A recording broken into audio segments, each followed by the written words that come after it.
ធ្លាប់ឆ្ងល់ហើយហេតុអីបានពេលខ្លះអ្នកផ្សេងគេមានភាពក្លាហានគេមានជំនឿជាក់គេមានភាពជឿជាក់លើខ្លួនឯងមិនហើយយើងមិនក៏ខុសគេអញ្ចឹងអត់ហ៊ាននិយាយជាមួយមនុស្សប្លែកមុខហើយអត់ហ៊ានបញ្ចេញមតិអញ្ចឹងពេលខ្លះទាំងអស់ហ្នឹងវាអាចយើងមិនមែនថាបន្ទោសសង្គមឬក៏កត្តាជំវិញខ្លួនទេប៉ុន្តែវាអាចដែរពេលដែលយើងឮពាក្យអវិជ្ជមានច្រើនដងបកមកលើយើងជារៀងរាល់ថ្ងៃថាយើងអត់ល្អនេះល្អនោះយើងខ្វះនេះខ្វះនោះអត់មានអ្នកណាសរសើរសោះវាធ្វើឲ្យយើងហ្នឹង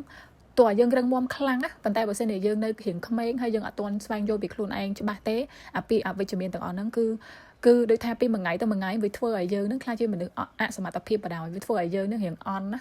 គឺអត់មានទំនុកចិត្តលើខ្លួនឯងអត់មានភាពក្លាហានអត់ហ៊ាននិយាយអីសោះហ្មងអញ្ចឹងហើយបានថាអត់ចង់ស្អាតទេណោះហើយខ្ញុំចេះតែឆ្ងល់ថាអត់ចង់ស្អាតហ្នឹង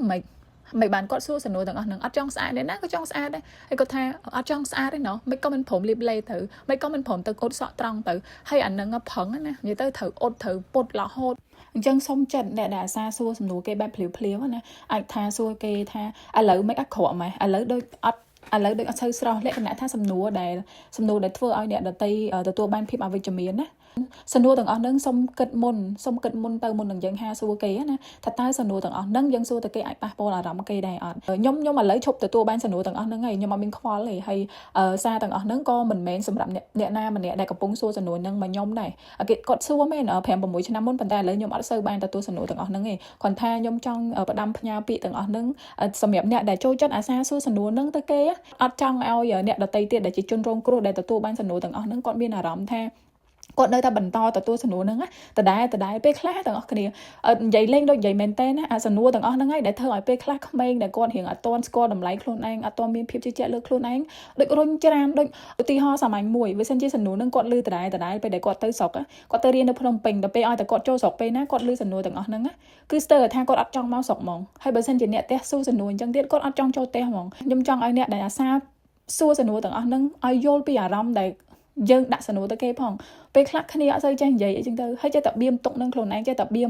គិតហេតុអីបានគេសួរសំណួរទាំងអស់ហ្នឹងមកយើងវាអន់អញ្ចឹងមែនក៏អីយើងវាអាក្រក់អញ្ចឹងមែនក៏អីយើងវាអត់ល្អអញ្ចឹងមែនក៏អីអញ្ចឹងអាសំណួរទាំងអស់ហ្នឹងពេលខ្លះគ្នាឆ្លាតចឹងប៉ុន្តែសំណួរហ្នឹងវាដកជាប់ក្នុងចិត្តណាហើយពីមួយថ្ងៃទៅមួយថ្ងៃអាចនិយាយថា slowly ពីម្ដងតិចវាធ្វើឲ្យក្មេងមនុស្សម្នាក់ហ្នឹងគឺអត់មានភាពក្លាហានអត់មានភាពជឿជាក់លើខ្លួនហ្មងខ្ញុំចង់ចែករំលែកព្រោះហ្នឹងជាបទពិសោធន៍ជាអារម្មណ៍ដែលខ្ញុំទទួលបានបើមិនតែយើងពេលណាក៏និយាយអញ្ចឹងបើមិនយើងជួបមុខគ្នាយើងនិយាយសួរសុខទុក្ខគ្នាធម្មតាទៅសុខសប្បាយអត់ឥឡូវហ្នឹង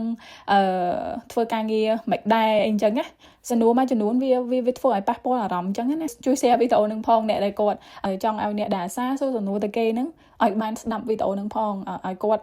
ឆ្លងកាត់ការគិតពិចារណាបន្តិចមុននឹងគាត់សំណួរនឹងសារឡើងវិញទៅថ្ងៃមុខហើយវាជួយច្រើនណាស់បងប្អូនបើសិនជាបងប្អូនចូលរួមផ្លាស់ប្ដូរសំណួរទៅកាន់អ្នកជំនាញខ្លួនណាប្រៀបដូចជាយើងជួយជំរុញឲ្យអ្នកជំនាញខ្លួនឲ្យក្មេងៗជំនាន់ក្រោយហ្នឹងគាត់មានភាពក្លាហានមានភាពជឿជាក់លើខ្លួនឯងហើយដូចថាមានឱកាសនៅក្នុងការបញ្ចេញមតិយោបល់ខ្លួនឯងដូចថាហ៊ាននិយាយហ៊ានប្រឈមជាងមុនណាតែបើមិនចឹងទេវានៅវិលជុំអញ្ចឹងសួរសំណួរដដែលគ្នាពិបាកចិត្តអញ្ចឹងទៅវាអត់កើណាអារម្មណ៍ដែលយើងទទួលបានការបន្ទោសប្រអាប់រហូតហ្នឹងគឺអត់ទៅមុខទេធ្វើឲ្យគ្នានឹងក្រិនធ្វើឲ្យអាភាពជឿជាក់ផងគ្នានឹងគឺក្រិននៅហ្នឹងឯងបើខុសឆ្គងកន្លែងណាសូមអភ័យទោសផងខ្ញុំក៏អត់មានចេតនាអីទៅថាឲ្យពីណាគេដែរគ្រាន់តែនឹកឃើញប្រធានបទនឹងហើយក៏គិតថាវាចាំបាច់មែនតើយើងមើលអត់ឃើញប្រធានបទវាជួយច្រើនទៅលើសុខភាពផ្លូវចិត្តណាបើសិនអ្នកទាំងអស់គ្នាធ្លាប់ជួបបញ្ហាបបិសោតដូចខ្ញុំដែរអាចជួយ comment នៅខាងក្រោមហើយយើងអាចស្ដាប់រឿងជាមួយគ្នាបាន